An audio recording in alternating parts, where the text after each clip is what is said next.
welcome to LOA Today. I'm Walt Thiessen. With me today is longtime listener, poet laureate, and Taya Master Anne-Marie Young. This is your Daily Dose of Happy.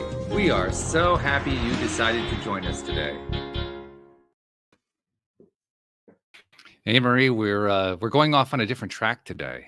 I mean, we talk about a lot of different things in life, but we're going off on a music track, which I love because I have a music background. Same. You do also. I'm excited. Yeah, this is going to be fun.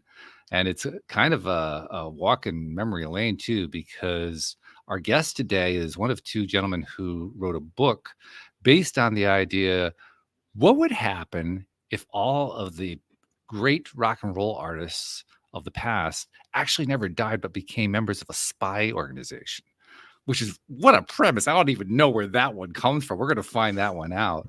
But before we get going on, it started making me think. Like I remember. Well, I don't remember all of the rock and roll era. I was born the year that Buddy Holly got his first big contract, so I was not quite there yet, but I was pretty close. But then there's the day the music died because Buddy died along with Big Bopper and Richie Valens in a plane crash. Yeah. And then there were other plane crashes and there were drug deaths and a whole bunch. I mean, a lot of rockers were lost over the years. In fact, I was just talking with our guest before we got started about, some of the people who died, including some really big names. I mean, there was Elvis Presley and John Lennon, Jim Morrison, and lesser known figures too, as well. We'll touch on a number of them. But it just kind of took me back to my time growing up and thinking about all this music that influenced me. Exactly. The last concert I went to was the Taylor Hawkins tribute. So. Oh my! Wow. Yeah. Yeah. So I'd love it if they were still alive. Wouldn't that be something? I want to hear more about that. Well, let's find out where the idea comes from. Our guest is Kyle Wiltshire, and Kyle is one of two. His partner in crime, so to speak, Jay Wilson. Jay Wilson is unable to join us.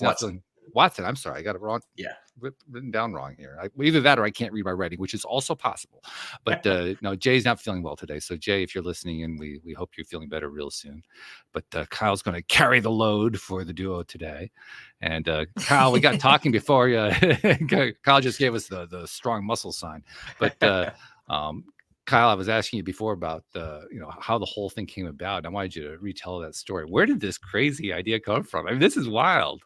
Yeah, so I can't remember precisely, but I do remember at one point I read an article about an airplane that took off in Louisiana and it crashed in the swamp, and the swamp was so dense and so murky that the plane submerged into the swamp and it was never recovered. So whoever was in that plane, whatever was in that plane, is lost lost forever. And that just got my wheels turning, and I was like, boy, that'd be a good way to fake a death, for a plane to have gone into a place where it could never be recovered. They couldn't raise it up. And I think that just, one thing led to another. So Jay and I, we've been best friends for nearly 30 years. We met in college in the late 90s, and we love pop culture. We love movies. We love stories, television, all these things. And so when we would commute back in the days, before work from anywhere, when we would commute to offices, we would call one another and we would talk about, what we're watching or what, book we're reading, or rarely a book. Let me just be honest. Most of the time it's movies or TV. And we're just sharing, what exciting things. And we always sort of had this longing or this idea that we could do this ourselves. We could write a book, or we could tell our own story. And so sometimes we would pitch each other stories. And so I had this story in the back of my mind, this idea, and I said, hey, what about this idea that I've had for a while? And what if, so many of the rock stars that we love that tragically died too soon, what if they didn't really die? What if they faked their deaths and have become secret agents and have been secretly from the shadows protecting the world for decades? And he paused, and I sort of went, oh, no, that's a bad idea. And he said, Kyle, that's not $1 million idea. That's $1 billion universe. We have to do this. So that's kind of how it began. So that's how the Rock and Roll Hall of Fame got crossed with Marvel, and you got yourself a new gig going. Okay, I got it. Yeah, that's maybe cool. So. Yeah, I love it. So, all right. So that's where the idea comes from. Now, obviously, we don't want to do too many spoilers, but by Sure. the same token, obviously, we want some spoilers. So give us like Okay. a little taste of what's going on with this novel. Well, the novel is actually set in 1999, and that's for good reason.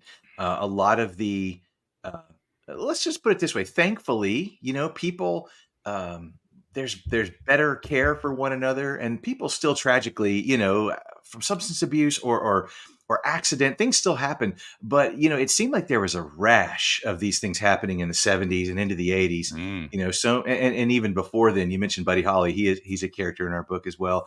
But there was accidents, there was tragedy, those things that happen, and so we decided who are the people that we want in the book, who are the folks that we want to feature. And if we set it in the current day, we couldn't. They would just be too old to be secret agents. But we just saw last year Harrison Ford at 80 still playing Indiana Jones. So we're like, yeah, why so not? so they could do it Works. at 60, right? Some of these Yeah, in their sure. 50s and 60s, still in their peak, abilities. So a lot of our characters, some of the main characters in our story, the real people, the real folks that we're basing characters off of, uh, they were folks who died in the 60s and 70s and 80s. So in 1999, some of them would have been gone for a while, some a little bit more recently. But yeah, so that's kind of the setup. And if you remember, at the turn of the century, 1999. Um, Technology was just as it is today, but then even more so, just every day something new was coming out. There's a Oh new, yeah. a new twist, a new, wow, I can't believe we're able to do this now. And it was just happening so quickly. And so kind of the premise of our story is the Dead Rock Stars, led by Elvis Presley. I'll tell you that. They discover a threat to our world that they're ill-equipped to handle, to defend. And so they have to go find somebody outside of the music world, a rock star from another area of the world, technology, to come join their team to help them fight off the enemy that they have discovered. Yeah, okay. So the main character of our story actually is made up. He's not a real guy. His name is Cole Denton, and he's the protagonist. He is the one who has no idea, like the rest of us, that this world exists, and we see the world through his eyes. Oh, okay. So that's kind of the basic setup for the book, if you will. Okay, so who are some of the rock stars? I mean, you mentioned Elvis. Like is Jimi Hendrix in there? Yeah, Jimmy's in the story. In the first Okay. chapter, you meet Elvis Presley, Buddy Holly, Janis Joplin. Janice, okay. Uh, Yeah. as the story goes on, you meet some others. You meet John Lennon, you meet Jimi Hendrix, Jim Morrison, and we use the term You got rock Mama Cass star. in there? I'm curious. Yes, Mama Cass is in it. Yes. Okay. All right. Uh, I'll keep a few. I'll keep a few in the chamber. I won't fire all my bullets here for your listeners. Hopefully, they'll want to go out and be surprised at a few, but at a few people who pop up in the story, because there's a few that come in kind of surprising ways.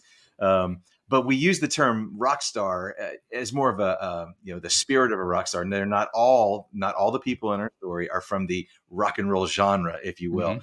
Okay. Some beyond the rock genre. So Okay. that may lead you down some paths of, oh, I wonder who else might be a Mm. part of this story. Yeah, okay. And I can tell that the wheels are turning among the listeners over in Anne Marie's head, in my head. Yeah, we're all kind of, oh, okay. Who else are we talking about here? So, but that's cool. That's really cool. Yeah. When you went to write this thing and publish it, well, first of all, were you able to find a publisher for this, or is this something you had to do yourself, or how'd that work out? Yeah, we are published by a publisher called Morgan James. No, okay. They are mostly known, they're kind of a boutique publisher, but they're mostly known for business, leadership, faith-based, and self-help type Wow. books. And so they have a pretty small fiction imprint, and they only publish 12 to 15 fiction books a year. So we felt completely honored that they Yeah. Wow. accepted our proposal and chose to publish our book. We were over the moon when they did that. But yeah, Morgan James Publishers is who published our book. We were able to secure a real live publisher. We didn't have to do it all ourselves. Yay! That makes it a lot easier for sure, because I've published my own books and I know how much work goes into it. So yeah, yeah, Yeah, I value that. it's a lot of work all the way around, every Mm. way you publish. But it really is nice though to have it's almost like a seal of approval. Like someone else besides us thought that this was good, Right. and they want to distribute it to the world. They want to make it available everywhere books are sold. So that's exciting for sure. And then the obvious question is, how's it been received? Yeah, we had a conference call with them the other day, and they say we're doing better than average. So All right. that's Awesome. exciting. Though, when you're the beauty of a book, like when you create a movie or something like that, you got to hit in the first 2 weeks, otherwise it disappears, and sometimes it's never heard from again. The beauty of a book is that it's got an incredibly long tail, and sometimes it takes weeks, months, even years before it's discovered. So we just continue to run after it really hard, and uh, you know grateful for opportunities like this to tell people about it. Hopefully they can discover it and find it and read it for themselves. But feedback we've gotten from friends and family, we've got a lot of good, positive reviews on Goodreads and Amazon and Barnes and Noble, places where you can find it. Just people being really, really kind to us. And so it's one of those things, when you're a parent, you have a baby, you feel like your baby's the cutest in the world, but no one really ever tells you the truth. If they are not. We feel like we've gotten enough positive feedback from people that our baby's cute. It's not just blind parents going, yeah, I think our baby's awesome. Other people have told us that it's good too. So we're encouraged by that very much. Yeah, that helps a lot. Yeah, and that also helps with the word of mouth too, which is what you really want when you've got a novel out Absolutely. from authors who are relatively unknown, or you're known among Yeah, people in your own circle, and that's about as far as it goes. So that's yeah, right. it becomes really important to have that word of mouth. I'll But tell you a secret. If you want to know how well known an author is, just look at the cover of their book, and the smaller their names smaller the are, name. the less known they are. Like Yes. you go get a Stephen King book, and it's Stephen King, and Oh then yeah. the title's like right here. You can barely Yeah. Yeah. see it. So that's just a That's a little good secret of pick. the business there. Yeah, yeah, that's true. Well, we're looking forward to the day when it's going to say in huge letters, Kyle Wilshire. Yes, Jay Watson, absolutely. Yes. You guys just go by Wilshire and Watson, or I mean, how do you guys bill yourselves? Yeah, I mean that's sort of how we're sort of hoping to set up our brand, if you will. Watson and Wiltshire, because Mhm. WA comes before WI. So we're Ah, doing okay. So alphabetical. so Jay gets first billing. I got it. Okay. That's right. Sorry Yeah, about that's that, right. Jay. Apologies. Yeah. It's a Lennon McCartney thing. Like LE comes before MA. So you have to do Mm, it alphabetically. yeah. Right. Yeah. So Anne Marie, when you're thinking about some of the rock stars from the past, the famous people from the past who passed too early, who do you think of? Like, Yeah. what comes to your mind? I think Buddy Holly was definitely one, but I think in like Kurt Cobain, like I said, Hmm. Taylor Hawkins, Amy Mm, Winehouse. There's a lot of hmm. people in the 27 Club, isn't there? Yeah. Oh, There's a yeah. lot of musicians, Yeah, it's almost spooky, that 27 Club, how isn't it? many people passed away at that age. Jimi Mhm. Hendrix, Kurt Cobain, Mm. Jim Morrison, Janis Joplin, there were Amy Winehouse, several others. But that's the question we get very often. People say, was Michael Jackson or is Prince in your book? No, they in They're 1999 they were after. still alive, Yeah. and so Mm. we always have to remind people that our book's set in 99, so Hmm. anything that happened after that hasn't happened yet. So that's kind of one of the reminders we have to give folks. So was any of the idea around some of the conspiracy theories about Elvis and Elvis is still alive, and you hear that quite often? Did that not pop Yeah, into your head at all? totally. So, again, book set in 1999. If you remember Mm. 1999, anytime you checked out at a grocery store and you looked at the National Enquirer or the tabloids that were right there on the rack, once a week there was an Elvis story. And Hmm. so, we make a joke in the book at one point where Elvis says, "Yeah, sometimes they actually do spot me, when I'm out and about doing my thing. Some of those things are real, they just that was one of the beauties of one of the joys of writing this story is dead, right? When someone's dead, even if there's a conspiracy, even if there's how does Tupac keep making music after he's been dead for years and years? Where do these tracks come from? Even though there's all this speculation, in our heart of hearts, we know, yeah, these people are sadly they're gone. So you can think about it or theorize or whatever, but they're truly gone. And so dead is dead. And so when these in our story, when they're walking about in plain sight, nobody looks at the guy that looks just like Elvis and goes, I wonder if that really is Elvis. They kind of go, man, that guy looks like Elvis. And that's really it. And they move on. So that's kind of one of the jokes that we tell in our story. So you mean he's not really working in Vegas marrying people? It's not true. Well, hey, you never know, right? You never know. Just keeping it out there. Him. You know, we're based out of Nashville, Tennessee, and we actually did a signing, kind of set up a table at an event a few weeks ago, and we met someone. Jay met someone who knows Elvis's attorney, and they said, "Listen, let me assure you, Elvis is dead." But we believe we're gonna keep going with our narrative. Well, it's a fun narrative, which is a kind of a nice thing, because anytime you have a death of any kind of famous personality, but it's also been especially true of rock stars. I mean, it's a solemn occasion. I mean, I recall vividly. I think most people recall vividly the day that John Lennon died. I mean, that was a horrible shock to so many people. So to be able to take those really painful events and turn it into something that's kind of lighthearted, that's a trick. That's a very cool trick. Well, and you mentioned it, lighthearted. That really is our story. It's fun. It's not serious. It's not overwrought with, any type of heaviness. We do acknowledge it, and you can't talk about these people and not acknowledge that some of them struggle with substance abuse. So there's a tone of family and recovery as part of the story. That's how they support one another, hold one another accountable for their actions. So there is that tone, but it's more told as, part of the story. It's not, again, we don't dwell on it. And really our desire was not to, we realize these are real people with real families, real stories. Our desire was to sort of give them a redemption arc, so to speak, like another chance at just imagining if they went a different imaginary way and became secret agents, what they would give back to the world and how they would, would be. And so, it's a lot of fun. It's not serious. It's a fun story. But we really love it. And we love telling people about it. I have to. Oh, no, go ahead, Emery. I'll you know me, I jump in with questions all the time. So go ahead. That's fine. No, I'm just wondering. So how did these rock stars with the most famous of faces become spies when they're easily recognizable? Yeah. I think that's one of the things that, we thought about. If you think about it, so many of the rock stars believed that their music could change the world, right? And, rock and roll can change the world. It did in a lot of ways. Yeah. In some ways, it didn't.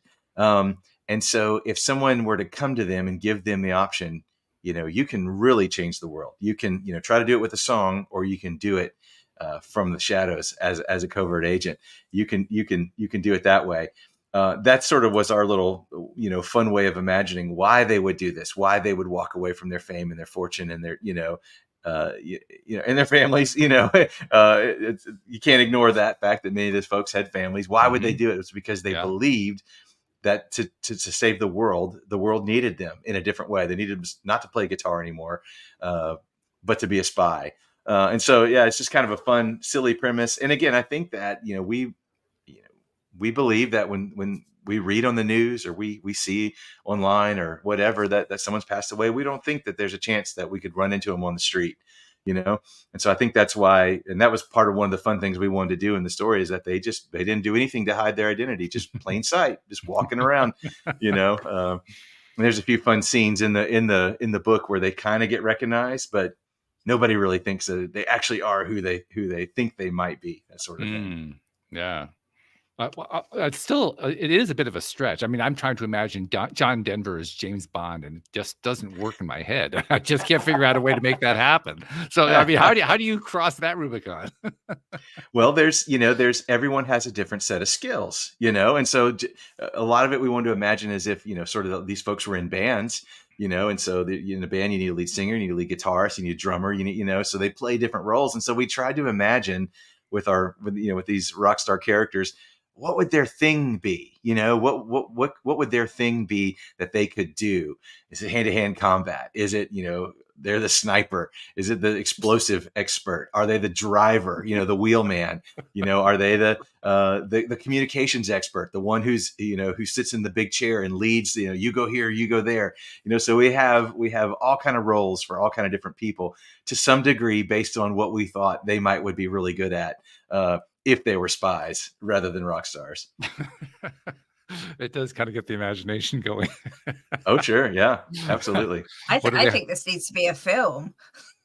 Hey, yeah, that's what we have been told over and over and over again. People say this is a movie. And truthfully, we wrote a book because we didn't know how to write a movie. It's easier to get a book published, even if you have to self-publish, which, we didn't have to, but it's easier to get a book published than to get a film made. So we, that was part of our thing for sure. Well, plus that's what screenwriters are for. They take books and adapt them all the time. That's their skill set. So correct. Yeah. So don't just do the part that you know well and let the expert handle the other part. Don't worry about that. Especially since you can't do a whole book in a movie anyway. Nobody's ever been able to pull that off. So why worry about that part, Well, with streaming these days, they break them into episodes, maybe 6 episodes or 8 episodes or something like that. So, we're up for anything, you give us a call. We'll love to talk.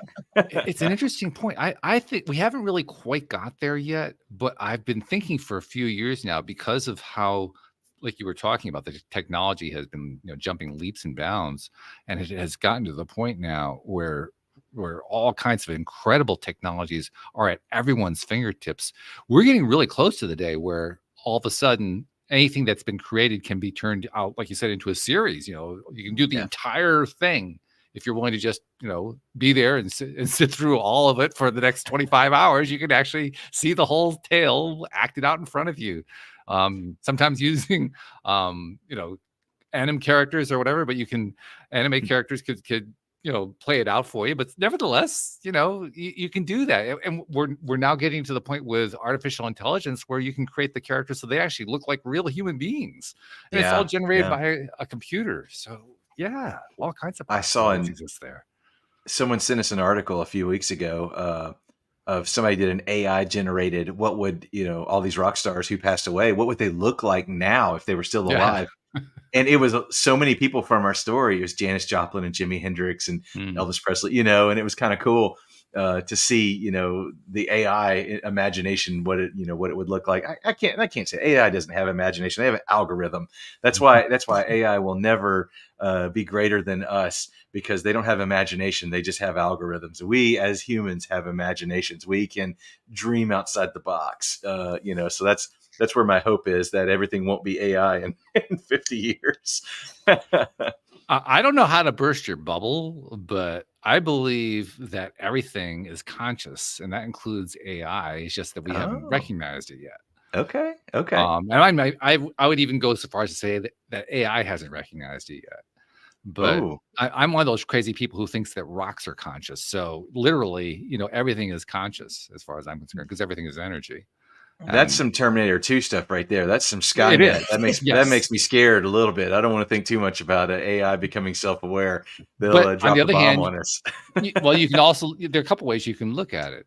The way I look at it is, how do you treat your AI? I literally treat my AI well. Like, I've been doing a lot of just some basic stuff with Google's new version of their AI they call Gemini. And after I've done a little session, I'll say, thank you, Gemini. And then Gemini will say, you're welcome. Glad to have helped. Let me know what else I can do. But to me, that's part of how you establish rapport with any being. So, if we treat AI well, in my view, as they become more and more self-aware, they're going to reciprocate, because where do they get their data from? Where do they get their inspiration from? They get it from us. So, Siri, I'm so sorry for all the things I've said to you. I greatly apologize, and I take it all back. Yeah, don't swear at your computer. It's not the computer's fault. It's you. I was going to say, I make my kids say please and thank you to the Alexa, because I don't want them to forget their manners. Yeah, it's important. Yeah. It's important. Yeah, gotta be mannerly always, and it will pay off in the long run. I mean, what sells in everything is negative. Negativity is sold for generations. So that's Yeah. why all the science fiction is going to be oriented that way. Even the fantasy is pretty negatively oriented. So there's going to be a lot of dystopia and so forth. But it's not like that's the only possible route. I mean, if you want to look at something that's science fiction, how about Close Encounters of the Third Kind? There was nothing dystopic about that, other than perhaps getting a sunburn at a railroad crossing. But other than that, I mean, it was pretty nice stuff. It was pretty happy stuff. There's no reason why it can't be. He ruined his marriage, but other than that, well, there was that too, yes. But in terms of the AI, not the AI, but in terms of the aliens, part, yes. the aliens, it all worked out great. It was actually pretty good stuff. For sure. It can go that way. It really depends on what our attitude is going to be. So now that I've taken this down a really wild rabbit hole, I think I'll pull it back out. I was just thinking maybe book 2 could be dead rock stars versus AI. Oh, that would be interesting. A lot of people have suggested that type of theme. You're on the wavelength of many people, and our desire is to write more books. Our desire is to continue the story. Again, set in that near 1999 time frame, in the years that happen after that. That's our desire. But we got to get this one into the world. We got to get this one into more hands, and hopefully we can get that grassroots word of mouth effort, and it can steamroll us right into book 2. But that's our desire for sure. Yeah, sure. You get that kind of readership, that becomes the basis for a franchise. Yeah, I hope so. That would be a lot of fun. Because truthfully, we're kids of the 80s. Jay and I both grew up in the 80s. We love a good trilogy, and that's what we'd like to do. We'd like to do a trilogy. We have a skeleton outline of what 3 stories would look like. Every good story's got to have beginning, middle, and end, right? And we have the beginning. We've thought a lot about the middle, and we are getting some good ideas toward the end. So that's kind of where we are, and we want to be able to tell the middle and the end as well. But the beginning's we gotta let everyone know about the beginning to start off with, for sure. But are you thinking about this like Joe Rowling thinks about it? I mean, for her, in her mind, there were 7 Harry Potter books. There were always going to be 7 Harry Potter books. They had a certain storyline. It was going to play out a certain way, and that was it. And then she was done with it. Yeah. Do you think that is the same way? Very similar. Yeah, we really do. We really do want to tell a trilogy of stories. We don't have any desire. Somebody may hold this over my head, but I mean, at one point, is a part 8 any good? When you get to part 8, part 9 of any book or any story or any movie or whatever, at that point, they're just grasping straws or just recycling the stuff they've already done, right? So we think that there's enough kind of meat on the bone for 3 really good stories, with characters, with redemption arcs, with all the things that we want to be able to do to tell a really fun story. And we love Star Wars. Star Wars is sort of one of our great inspirations. And when you watch that first Star Wars movie, when I'm talking about the first Star Wars movie, I'm talking about the 1977 first Star Wars movie. It was a complete story. If they never made another one, it would have been fine. Oh, yeah. Even though they left room for more story. That's what we've done. We feel like our first story could stand alone if it had to, but we've left room for more. And that was sort of our desire, our inspiration. For sure. I think that's a good way to do it. And even with Joe Rowling, I mean, the Harry Potter series, she limited that to 7 books, but then she followed up with Fantastic Beasts and Where to Find Them, which is not exactly a dud, So, I mean, the universe can carry on. It just does different things. Different characters come involved, and different activities happen. Different events go on. So that's how it becomes a franchise, I believe. And we intentionally left some people out of the first book that we want to use, some dead rock stars. And after our pre-game conversation about Jim Croce, he might be one that we may have to look into. Yeah. But there's some people that we intentionally left out of the book because we have ideas for them in book 2 and book 3. So that's definitely something that's in the back of our mind, and not if you read a comic book like an Avengers or an X-Men comic or something like that, not every single person who's on the X-Men team or a member of the Avengers, not every single time do they appear in every story. So in our book, we try to keep it vague as to how many of these guys are you? And usually they're speaking to Cole, who's the neophyte who doesn't know anything, and he's like, I don't know how many people are in this team, and more than I know, that sort of thing. So We try to keep it vague like that, just so we can introduce more people and continue to expand the mythology, if you will. The League of Extraordinary Rock Stars. That's what this is. That's good. That's good. Do you research like the pop stars' personalities so you can put a bit of their realism into it? Yeah. So what we did with that is, again, we knew that we could never just nail it, absolute bullseye, but we wanted to hit the target. We wanted to get close. So what we did was we read a lot of biographies, and we read, we listened to a lot of interviews on YouTube. So we were trying to catch as best we could, the verbal cadence, the vocabulary. There's some people that use the same words, and so we tried to look for things like, oh man, he's used this word 3 times in this interview. Write that down. Use that in the dialogue, or listen how he answered that question. It wasn't just a direct answer. He went around the corner and then back down the street, and then he finally got around to his answer. Maybe he needs to speak that way, or vice versa. Man, listen, man, his answer was 3 words. That was a clipped short answer.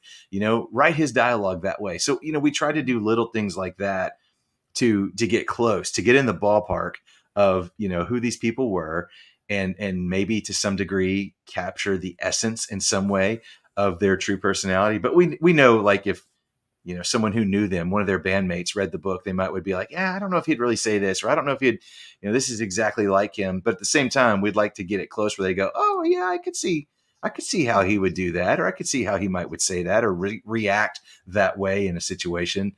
So that was our goal. We knew we couldn't get an A+ 100, but can we get a passing grade? Can we, can we get in the 70s, 80s somewhere? Maybe that's our hope.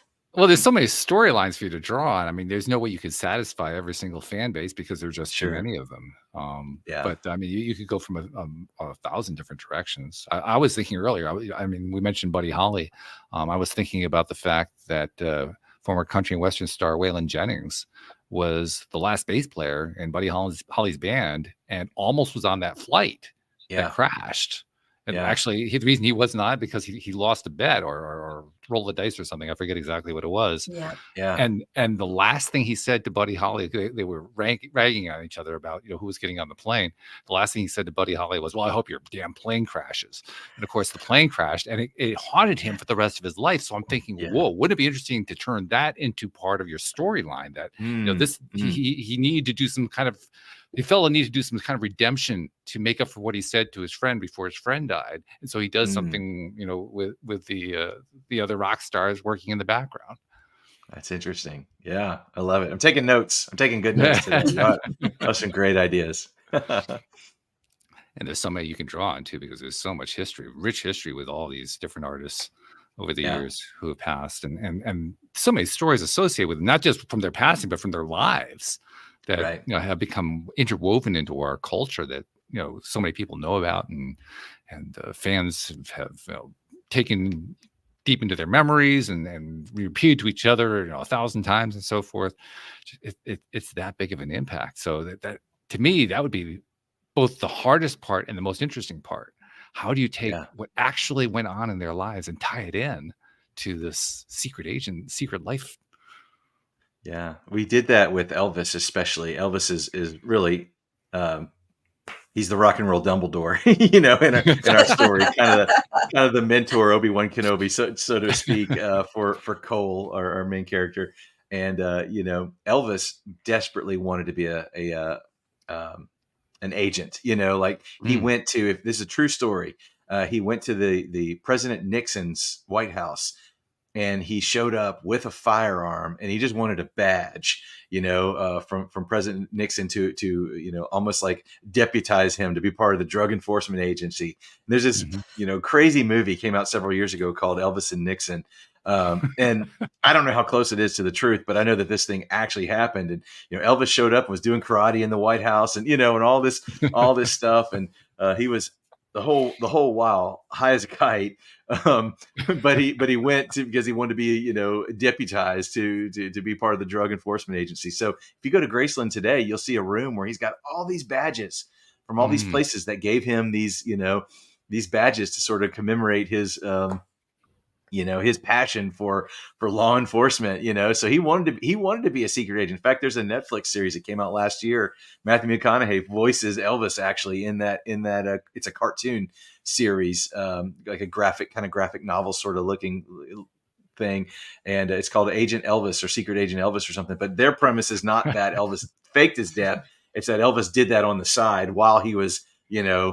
Vegas and in Hawaii and doing all those things. So I never watched it because I didn't want to, I didn't want to steal any of their ideas for our book. I wanted our book to stand apart, to be different. Well, it makes sense actually, because you don't want to be influenced by what somebody else came up with. You want to be influenced by what Yeah. you're coming up with, what's going on in your mind, so that it is fresh and it's original and it has its own path and its own trajectory. Well, the premise of our story is not super original. There's a lot of things. The Men in Black, the Kingsman. There's other stories that do this the secret service, secret agent. Like behind the scenes sort of thing that's happening in plain sight, but nobody knows it. So that's Mm. not the super original part. I think the original part is the fact that we use, people who were real life rock stars. And that's one of the things I feel like is a bridge to entry to a lot of stories, especially if there's a lot of characters. Is, boy, how am I going to get to know all these characters? Well, you don't have to get to know them. If you know anything about music, about music history, then you can already envision in your mind, when you're reading Elvis, you already know what he looks like, you know what he sounds like, you know what his voice is like, you know his mannerisms. You've seen him on stage a million times. You've seen several people play him on the big screen here recently. So you have a relationship with these characters, and I think that helps. That helps tear down a bridge to entry into a story. And so when you read the name Buddy Holly, even if you don't know him, you can look him up. You can see what he looked like. You can listen to his songs. You can kind of get a feel for, hey, who is this guy? What was he like? What happened to him? What was his story?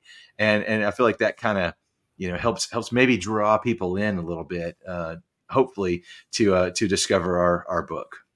Yeah, that's right. Then maybe there'll actually be a resurgence of "That'll Be the Day When I Die." Yeah. And everybody right. say, "What is he talking about? That's a Buddy Holly hit. Just look it up." That's right. For sure. One other thing that kind of intrigues me is you've gotten some feedback from readers. Apparently, people are liking the book and so forth. Are you getting any feedback of, "I wish you'd done this," or "I wish I'd gone that direction"? I'll say this: our story, about 3/4 of the way through, takes a twist that most people don't see coming, and we've gotten some feedback on that to go, wow, I don't know, and our we have said that not everyone will like every decision that we make in the book. Not everyone will like every character we've included or character we've excluded, if you will. And our desire was not to defame anybody. Our desire was to tell a fun story, to tell a good story.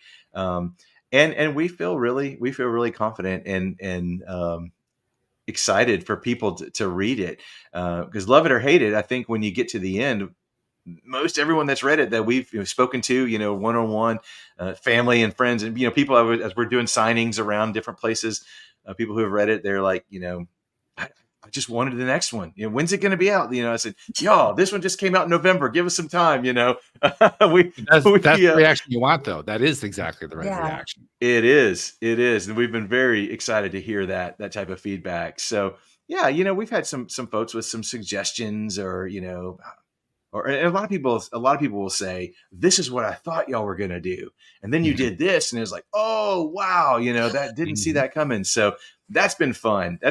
We've kind of quizzed people on, hey, did you see the twist? And a lot of people are like, did not see it coming. So that's been fun to interact with folks, and I love it. I love chatting with people who have read it and then just kind of pick their brain. When did you figure it out? When was it clear? Those sort of things. That's really good, because who doesn't want to read it now? I'm desperate. I want to know what it is. All right. So how was it with two of you writing it? Did you just like bounce off each other, or is there like times when like, no, I really want this, no, that doesn't work, and was working together on one story? It was really fun, and I have said this a lot. Two heads are better than one is what I've found. Jay is really strong in a lot of the areas where I'm weak, and I'm really strong in the areas where Jay isn't as That's good strong. And collaboration. so we Mm, really did collaborate really well, but our process was really pretty simple. Um, Again, we have various personalities. Jay is very entrepreneurial, very much. If we're a car, Jay is the gas pedal and I'm the brake. I'm always like, whoa, whoa, I don't know if we need to do that. And Jay's like, let's go, let's go, let's go, And so when I pitched him this idea, not with any thought of, it was more like, hey, wouldn't this be fun? Jay was the one that said, we need to write this. And he said, how about yeah. this? He said, let me write the first 2 chapters. You tell me if you like it, and we'll go from there. And I was like, okay, sure, go for it. And he wrote the first 2 chapters, and I was sold. We had spoken about what would we want to do with the story. It wasn't just, he wrote from nothing. Like, we had a general idea. So he wrote the first 2 chapters, and I loved it. So I wrote the next 2, and then from there we just kind of did assignments. Will you write chapter 5? I'll write chapter 6. And once we wrote a chapter, and we had like a Google Doc that we shared, so I could actually, or he could actually get on the Google Doc, and in real time I could watch him type, or he could watch me type. And so I would try to not to do that because I didn't want to get spoiled, because it was really fun when he would hand me a chapter, or when he would say, okay, you can read the chapter now. It was really fun to see, sort of where he took it. But after he wrote a chapter, I would read it and I would color code edit. So if something I really loved, I would color code it green. Oh, this is great. Something I wasn't sure about. I'm not sure about this.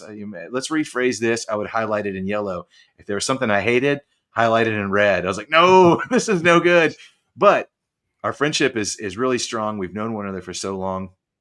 We know one another's personalities. We were able to collaborate and to write in such a way that, man, we're still best friends. It's all said and That's done. We good. wrote this thing, and we don't hate each other. We knew how to compliment one another. It's kind of the old improv game, yes and. So he would write something, and I would say yes and let's, that sort of thing, and I would do the same. So really, I could tell you who wrote the original draft of a chapter, but when it's all said and done, his hands are all over it. He's written sentences, and he's deleted sentences, and he's rewritten sentences in my chapters. And I've done the same for him. So much Yeah. so that, it's really hard to know where he ends and where I begin, and where I begin and where he ends when it's written. And that's one thing I was really worried about. I'll be honest. When we first wrote it, I would ask people, can you tell that 2 people wrote this? And everybody's, no, can't tell at all. So that's really encouraging that, our collaboration seems like a singular effort in writing a story. So we've been really pleased with that. Well, it says a lot about your relationship with each other. I mean, I think any great team, you mentioned Lennon McCartney, there's a great songwriting team, but from the movie industry, how about Ben Affleck and Matt Damon? I mean, really close friends, grew up in the Boston area together. Yeah. And they're close Yeah. friends to this day. Yeah. I mean, and they wrote their first movie together because they couldn't get anywhere. They couldn't get any breakthroughs. Nobody would hire them for a part or anything. So they collaborated and wrote this fabulous movie that won an Oscar. They got Robin Williams to play the lead in it. I mean, it was just really, really, really powerful. But what sustained them was the friendship. Yeah. And when you have that kind of strong relationship with a bond that's so tight like that it can get you through something as challenging as this, because this is not easy to do. This is a challenging thing to do something like this, to write something like this, to create out of thin air. That you're basically putting yourself out there in a very uncomfortable, even vulnerable way. So when you have a team that's tight like that, it comes through, I think, no matter what the creative endeavor is. Yeah, absolutely. I mean, our friendship's built on, like I said, 25 plus, nearly 30 years of trust. We know one another, we trust one another. I know that his motivation, he knows that my motivation was always, can we tell a great story? And so if he believes something would make the story better, and he could sell me on it, then I'd say, well, let's keep it. If I believed a plot element would make the story better, and I could sell him on it, then he'd say, well, let's keep it. So there were times when we would, give deference to one another. There's times when we would come up with a 50-50 compromise. And there are times when we just sort of say, I don't see this. I don't think so. And then we could be convinced and go, okay, yeah, you're right. The more I think about it, we need to take this out. I am, why why use 10 words when you can use 30? I like to, I'm a little more verbal, or, I like to write a little more. So I wanted to add like 3 or 4 more chapters. I had ideas for all these chapters. And so I'd say, I think we need to put a new chapter in here or there. And Jay was like, no, I don't think we do. I think we're good where we are. And it was great because when we turned in our manuscript, our publisher said it's got to be under 100,000 words. So we were there you go. 92,000. We were right All there. right. We were right on the edge. So he was right. Ultimately, he was absolutely right about that. Professor William Strunk, one of the great authors of how to write type books, is famous for writing the words omit needless words. He would say it during his classes. He taught in the early part of the 20th century. He would basically lecture his classes, omit needless words. He'd pound the table. It was really, really a big deal to him because he wanted to be concise and tight, and that became the basis for his whole writing style that influenced generations after that. So it's good to have somebody on your team who says, no, we don't need all this. Cut it back to what it needs to be. We just say what you have to say and you be done. That's a good thing. And we had a good editor too, who helped us with that as well, who could streamline us and who could, who could shrink it down. Jay was better at it than me. When I would submit a chapter, it'd be 6,000 words. But he'd submit a chapter, it'd be 2,000 words. So he was much better at telling it in a more concise way. But we did have a very awesome editor as well who helped us get where we needed to be, for sure. Yeah, Professor Strunk is smiling at Jay, so congratulations, Jay. Well done. By the way, for people who are wondering what I'm talking about, there's a very classic book called The Elements of Style, written by originally based on the teachings of William Strunk, and then later edited and co-written by E.B. White, who was one of Strunk's students.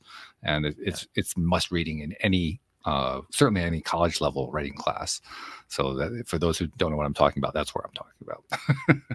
I read Strunk and White in 1996. This was a long time ago. Long time ago. Yeah. But I did read that book at one point, my English Lit class, I believe. Yeah, sure. Yeah, it's a classic. So, okay. Well, all right. So the book is out. And you guys are doing book signings, that you're doing a tour. Is there a tour in this? How is this all working out? How's the publicity working?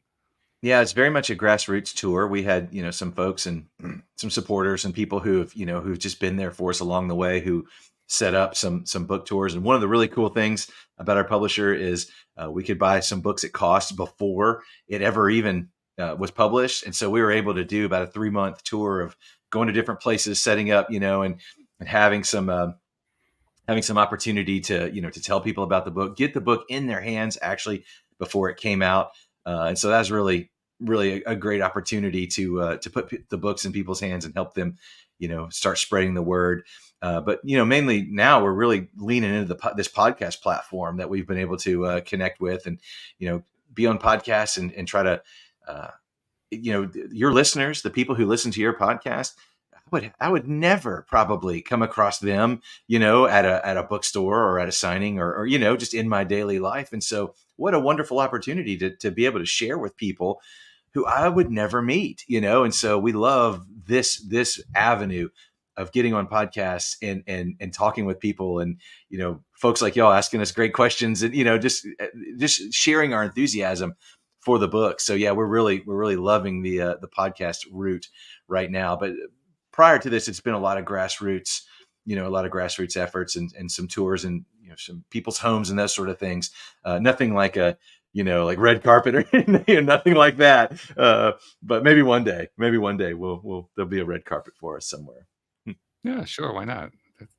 And by the way, I have a good friend who hasn't been on the show in a while, but we had him on a couple years ago. His name is Andrew Kaplan, writes under the name Andrew Cap. He wrote a book called The Last Law of Attraction, book you'll ever need to read.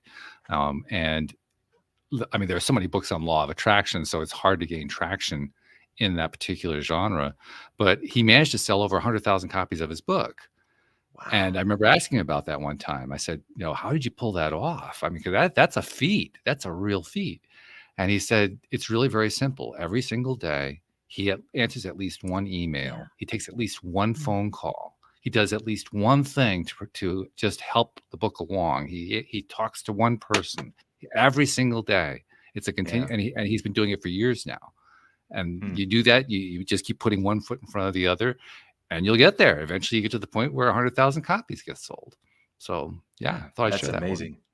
Yeah. That's really what we're trying to do. Just, just continue to talk to people about it, share folks. I wear my t-shirt all the time, There you go. uh, when when I'm in public, and just share about my son, my wonderful 15-year-old son came home the other day. He said, "Dad, I talked to my English teacher about your book. I think he wants to buy it." And I was like, "Yes, all Oh, right, way to go, son." So little things like that, little by little, that's what we're trying to do. We're in the grind portion. At first it's all excitement and fun, and man, when's it coming out? And now we're in the grind, the continual daily, like you said, just continuing to be active on social media, continuing to try to, appear on shows and podcasts, and, things like that, just to keep the word going. So it's a lot of fun, though. It's really something I've never done before, and I'm just thrilled for the opportunity. It's been great.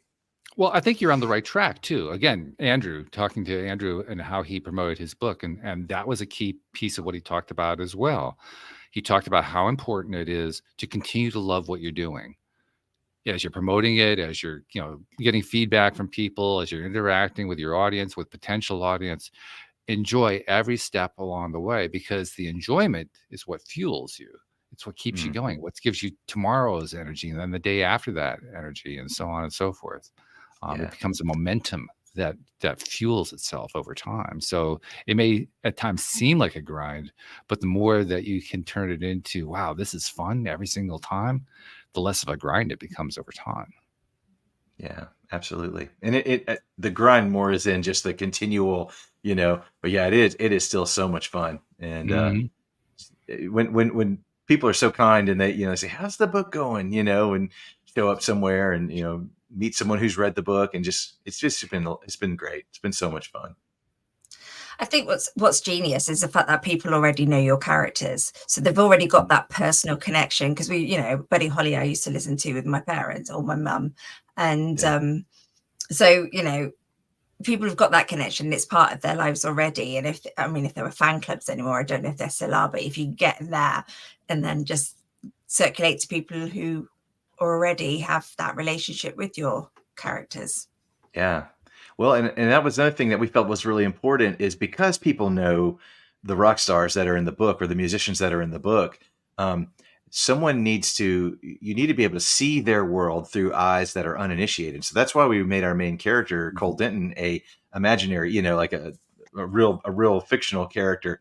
Because, when you think about the great stories, and boy, we're not putting ourselves in this category, but we would love to be considered there one day. But, you mentioned Harry Potter. Harry Potter didn't know anything about the magical world. He didn't know what a muggle was. He didn't know who Voldemort was. None of these things, even though he was intricately tied into that world. He had the scar and everything. He had no idea any of those things. So they had to explain everything to Harry. Even into the later books, he was still learning things like, "What is this? I don't know what this is." My daughter's reading through Harry Potter right now, and it was book 4 when he first learned what a port key was. What's a port key? So he's been in this world for 3 or 4 years at that point. He's still learning things, Mhm. and so that's kind of our desire. So you might know the characters, the musicians, but you don't know the world. And so that's kind of part of Yeah. the exciting, and the revelation of learning about their world, learning about where they live, and how they operate, and what jobs people do, and what their missions look like, and what things have they already done to keep the world safe that nobody knows about, that they've done in secret, and how are they protecting us now in ways that we'll never know. So yeah, that's kind of part of the fun of our story, for sure. And it's how you keep it fresh too, Yeah. right? I Yeah. mean, it's got to have. It's like life. Life has to. If life is all about doing the same thing over and over again, we get bored really, really quick. But life is about a diversity of things that go on. Some of which we don't like. A lot of things we don't like, but there are a lot of things we do like. And it's the mixture. It's that tapestry all woven together. That's what keeps things interesting. Yeah. Yeah. That's definitely was our desire to, um, maybe in some ways, in some little ways, with some of the ways we handled the characters, I subvert your expectations just a little. We wanted to try to stay away, if we could, from the stereotype. Particularly Elvis. Elvis is kind of a punchline, sometimes, because the way he tragically ended. He was bloated, and just so lethargic when he'd get on stage, but even to the end, you watch that last performance, he's dripping sweat. He's pale as a ghost, but he's singing Unchained Melody at the piano, and it's still so moving. So he's still got it as a drug riddled, bloated 42-year-old has been at that point in his life, but we wanted to stay away from that type of caricature, stereotype of who some of these people were. We wanted to try to, if we could, lean into, some of who they really were and what their personalities were like. Again, trying to be in the ballpark, hit the target, maybe not get it 100%, but be in the ballpark. And so, I think that's one of the ways that we try to keep it interesting, where it wasn't quite just, what you might expect at every turn. So again, your mileage may vary after you read, but we're pleased with it. We're pleased with what we did. Good stuff. Good show. Well, all right. So the book is The Dead Rock Stars. I presume it's available everywhere. Am I mistaken? Everywhere. Yeah. Everywhere. If you have, we've talked to some folks that really want to support their local bookstore.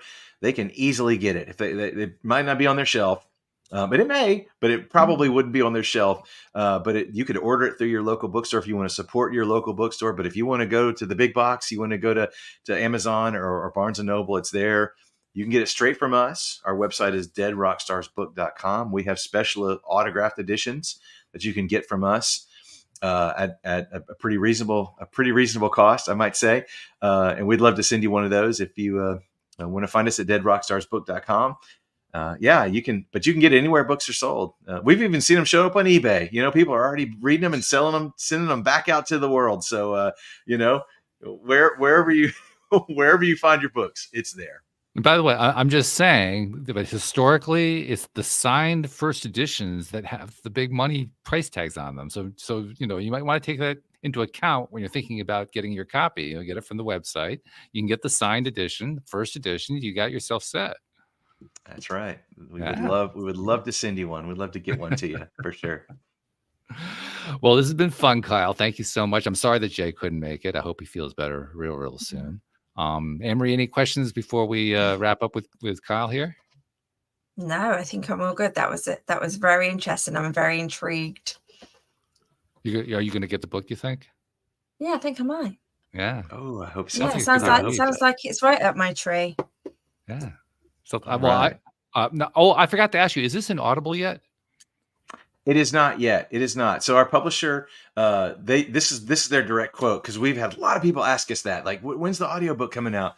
They say you got to give some space between the physical book to the audiobook, because the audiobook actually cannibalizes. That was their term. The audiobook cannibalizes the print form version, because so many people go to it so quickly because they want to listen to it, which we will do that eventually. And it might actually be our voices. We have kicked that around with the publisher. I think it's important. We might record it with our own voice. It might be kind of fun. I've been working on my Elvis impersonation, so we'll see if that might happen down the road.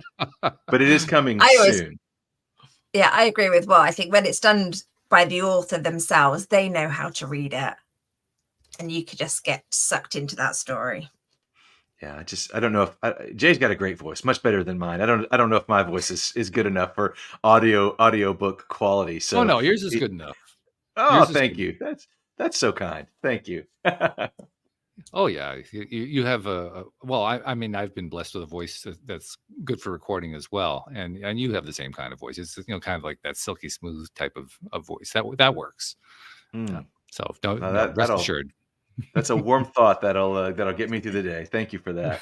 There you go. And I just have a British accent that people seem to like. Oh, absolutely. Yeah. Amazing. It's so good. Yeah, those British accent, that can sell anything. I don't care what you're selling. It doesn't make any difference. It works. Not over here, though. Well, maybe not there, but here it would definitely work. Yeah. So, no, good stuff. So anyway, so thank you for being with us on the show. One thing I like to do with all of our guests, and you definitely fit this category, is people who come onto the show are people who, for various reasons and in various ways, have found a way to give back to society. Your way is to entertain them, to find a very novel, to use the word, a novel, interesting way to entertain people based on characters that they already know about. And you also have been doing, like you said, the podcast circuit and so forth. So you've been sharing with as many people as you can. That makes you a giver. And as with all givers, you tend to help people out in ways you don't even know about. In your particular case, I can imagine that you'd be helping people who are, they're wondering like, well, what happened to my old idol? Nobody talks about him anymore. Well, yeah, somebody is talking about him now. That's one possible way that can play out. So one thing I noticed a few years ago is that we have a tendency to kind of skip over when people help people in ways that they don't know about. They never hear back, they never see what the result was, and so they never get thanked for it.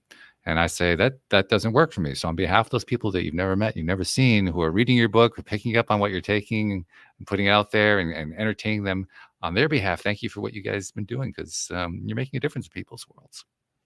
Well, that means a lot. Thank you so much. It's been great to chat with you guys, to get to meet you, and thank you for letting me ramble for an hour about my book. This is our book. My pleasure. This has been such a treat. I really appreciate it. Was that a ramble, Anne Marie? I don't feel like it was a ramble. I don't think that was a ramble at all. I think No. that hour went super quick. Yeah. Oh, Well, thank you. which is what happens when we have fun. So, once Yes. again, we had your daily dose of happy. So thank you for that too. Love it. So thank you, Kyle. Thank you, Jay. Feel better real soon. Thank you to our podcast listeners everywhere. We'll see you all next time here on LOA Today. Goodbye, everybody.